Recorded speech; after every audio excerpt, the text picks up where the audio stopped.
हिंदवी स्वराज्याचे सरसंस्थापक छत्रपती शिवरायांना मानाचा मुजरा करतो। भारतीय राज्यघटनेचे शिल्पकार भारतरत्न डॉक्टर बाबासाहेब आंबेडकर यांना मानवंदना अर्पित करतो। पुणे पुस्तक महोत्सव 2025 या महोत्सवाच्या निमित्ताने या ठिकाणी प्रकाशित होणाऱ्या युवा भारताच्या लोकसहभागाची गिनीज गाथा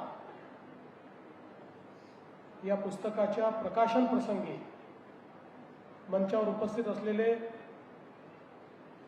माननीय चंद्रकांत दादा पाटील, माधुरीताई मिसाळ, मिलिंदजी मराठे, युवराजजी मलिक, आपले विक्रमादित्य लेखक राजेश पांडेजी, सुरेश गोसावीजी, कृष्णकुमार गोयलजी, किरण ठाकूरजी, डॉक्टर संजय चाकणे, डॉक्टर आनंद काठीकर, श्री अभय कुलकर्णी, प्रसेनजीत फडणवीस, श्रीमती भाग्यश्री मंथाळकर,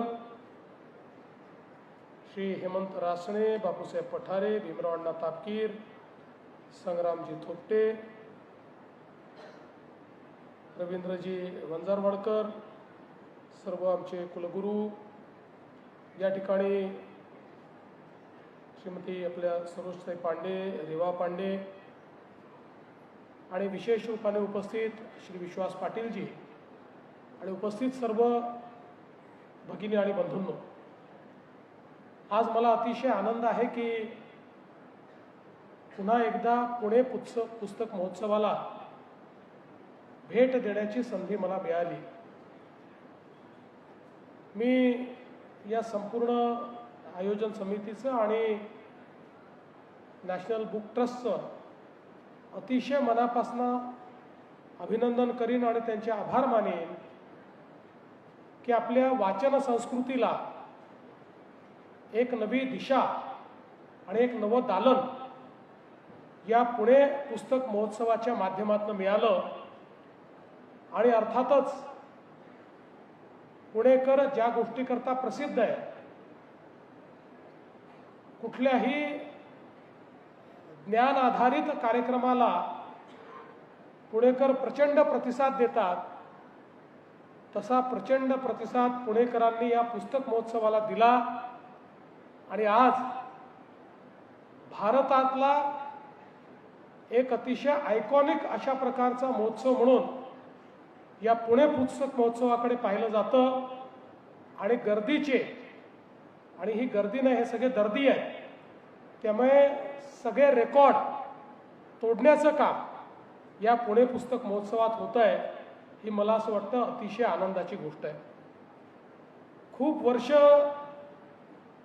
आपण चर्चा करायचो की मोबाईल आणि इंटरनेटच्या जगामध्ये पुस्तकं वाचतील का आणि पुस्तकं वाचली जातील का।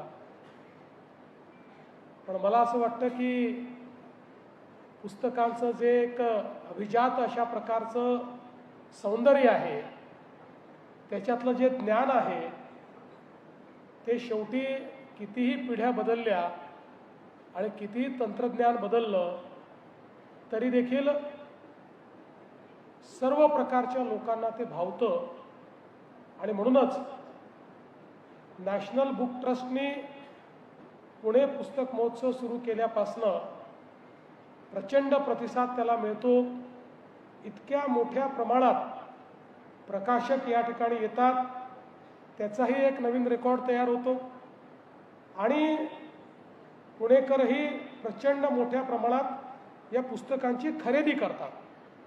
ही देखील अतिशय चांगल्या पद्धतीची गोष्ट आहे। खरं म्हणजे आपल्याला माहिती आहे की शेवटी पुस्तक असेल किंवा कुठलंही ज्ञान असेल, ते आपल्या जाणीवा विस्तारित करत असतं। आपला प्रवास हा प्रगल्भतेकडे होत असताना विचार आणि ज्ञान हे दोन्ही जर सकारात्मक पद्धतीने आपल्याला मिळालं तर ती प्रगल्भता एका वेगळ्या उंचीवर जाते. आणि म्हणूनच नेहमी ज्ञानी माणसं आणि विचार प्रवर्तक पुस्तकं या दोन गोष्टींच्या सानिध्यात राहण्याची संधी ही जेव्हा जेव्हा आपल्याला मिळेल त्या त्यावेळी त्या संधीचा उपयोग केला पाहिजे. कारण पुस्तकं असतील किंवा सर्व प्रकारचं ज्ञान असेल हे संपादित केल्यामुळे आपल्या व्यक्तिमत्वावर त्याचा एक सकारात्मक परिणाम होतो आणि त्यातूनच आपलं व्यक्तिमत्व हे चांगल्या पद्धतीनं घडत असतं. मला असं वाटतं की आज आता हा जो या ठिकाणी पुणे पुस्तक महोत्सवाचा विस्तार झालेला आहे, मला याही गोष्टीचा आनंद आहे की हा विस्तार पाहता आम्ही विनंती केली आणि नॅशनल बुक ट्रस्ट आणि राजेशजी पांडे यांनी अशाच प्रकारचं पुस्तक महोत्सव हा नागपूरला देखील घेतला. त्यालाही प्रचंड प्रतिसाद मिळाला आणि आता फेब्रुवारीमध्ये गोव्यामध्ये देखील अशाच प्रकारचा महोत्सव होतोय आणि मला विश्वास आहे की त्याही ठिकाणी त्याला प्रचंड प्रतिसाद मिळेल. आणि विशेषतः आपली जी मराठी माणसं आहेत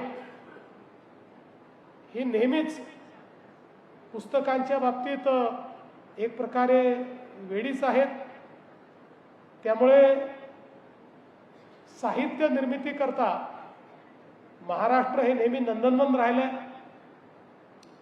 सर्वाधिक साहित्य संमेलनं ही महाराष्ट्रामध्ये होतात आणि त्यातनं ज्या ज्या प्रकारचं विचार प्रवर्तन होतं त्यामुळेच महाराष्ट्र हा शतकानुशतक क्रांतिकारी विचार आणि सामाजिक सुधारणा याचं केंद्र राहिलं आहे.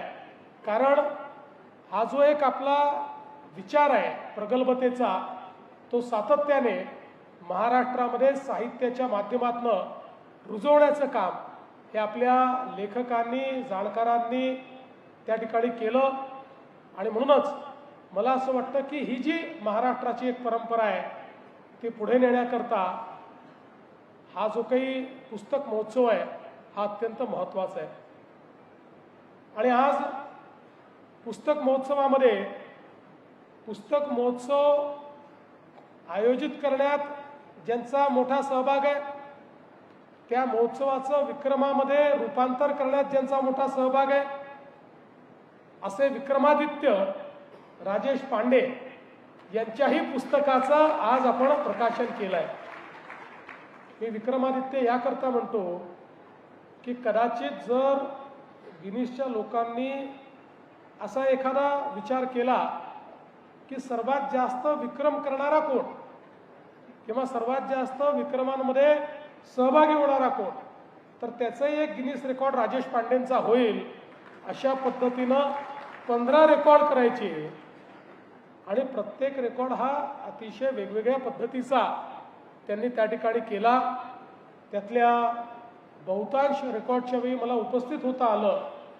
झाडं लावण्यापासनं तिरंग्यापासनं पुस्तकांपासनं इतके वेगवेगळ्या प्रकारचे हे सगळे रेकॉर्ड झाले. आणि मी एक गोष्ट सांगतो, आपले प्रधानमंत्री नेहमी सांगतात की भारताजवळ स्किल आहे आणि स्केल आहे. आता हे स्केल काय आहे तर आपली लोकसंख्या आहे. अनेक वेळा आपल्याला वाटतं आपली लोकसंख्या आपली लायबिलिटी आहे. ती लायबिलिटी नाही आहे. जेव्हा ही लोकसंख्या एका सकारात्मक कार्याला लागते त्यावेळी जगाच्या पाठीवर ती आपलं नाव करते.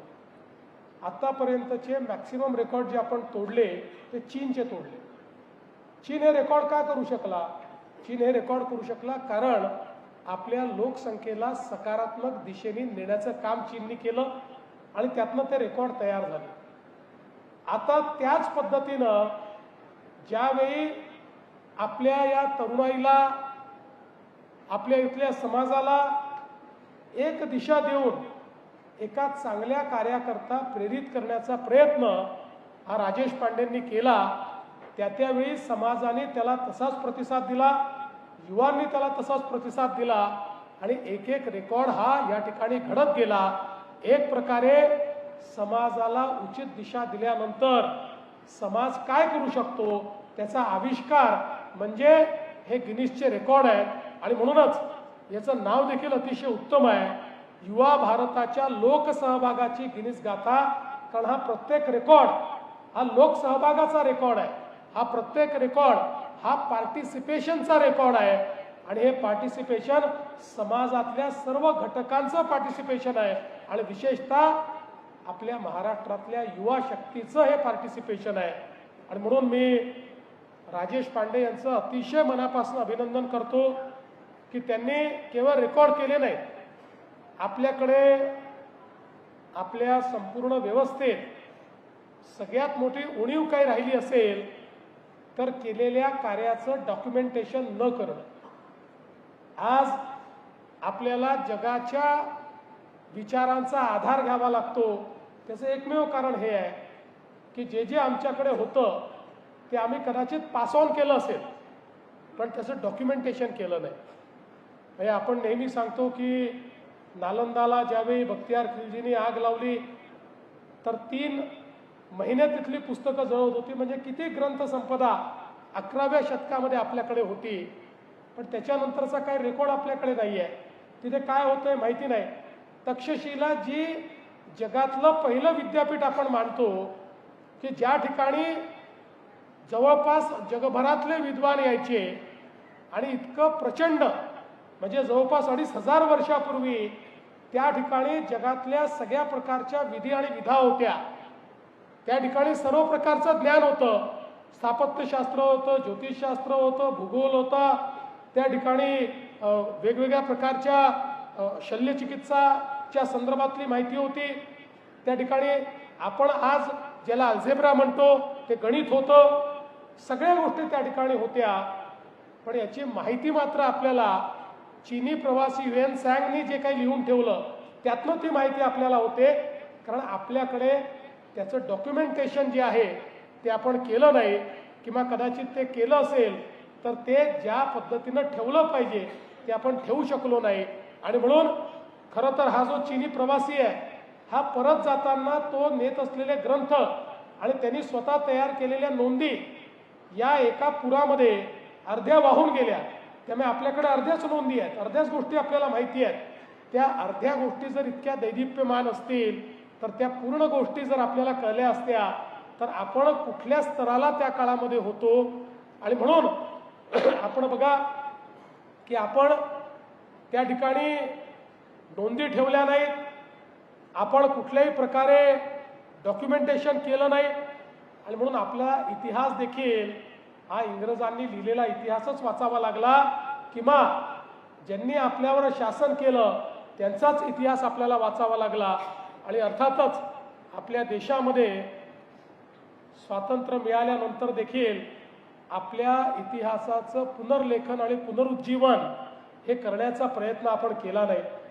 आजच मी छत्रपती शिवरायांच्या पुतळ्याचं उद्घाटन केलं त्यावेळेस मी सांगितलं की स्वातंत्र्यानंतरही अगदी काल परवापर्यंत काही वर्षापर्यंत आपल्या CBSEच्या पुस्तकांमध्ये छत्रपती शिवाजी महाराजांचं मराठा साम्राज्याबद्दल एक पॅरेग्राफ होता आणि मुघलांच्या संदर्भात 17 पानं होती.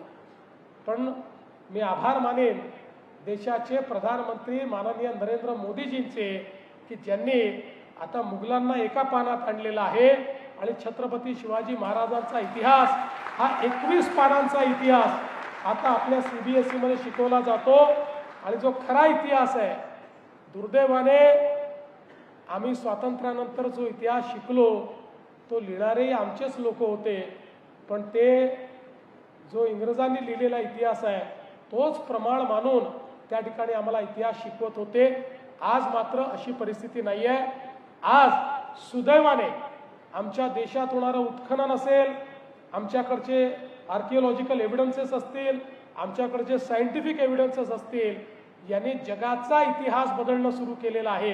आणि म्हणून अशा परिस्थितीमध्ये ज्या चुका आपण केल्या त्या आता कुठल्याच स्तरावर आपण करू नये या दृष्टीनं डॉक्युमेंटेशन अत्यंत महत्त्वाचं आहे.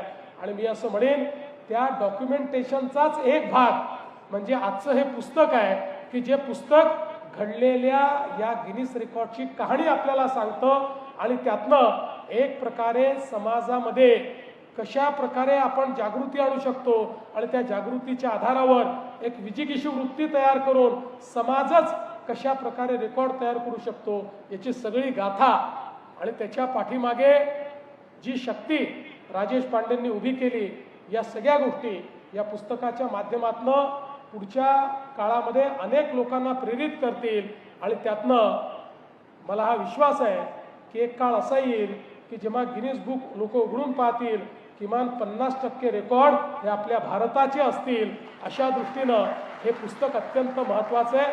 म्हणून मी राजेशजी तुमचं अतिशय मनापासून अभिनंदन करतो. आणि हे खरंच आहे की एक प्रकारे कुठलाही कार्यक्रम हा अधिकाधिक लोकांपर्यंत पोचून लोकसंग्रह उभा करायचा ही पण एक फार मोठी कला आहे आणि ही फार कमी लोकांना जमते. पण त्यात राजेशजींची मास्टरी आहे. त्यांना तुम्ही कुठलाही कार्यक्रम द्या, उत्कृष्ट नियोजन करून तो मोठ्यात मोठा कसा करायचा, तो लार्जर दॅन लाईफ कसा करायचा, हे राजेशजी नेहमी करतात. आणि म्हणून अशाच प्रकारे त्यांचं कार्य हे पुढे देखील चालत राहावं अशा पद्धतीनं मी त्यांना शुभेच्छा देतो.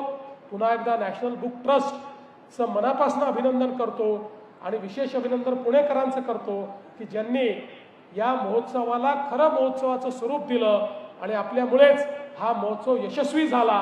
त्याबद्दल आपल्या सर्वांचं या ठिकाणी अभिनंदन करून मी माझे 2 शब्द संपवतो. धन्यवाद. जय हिंद, जय महाराष्ट्र.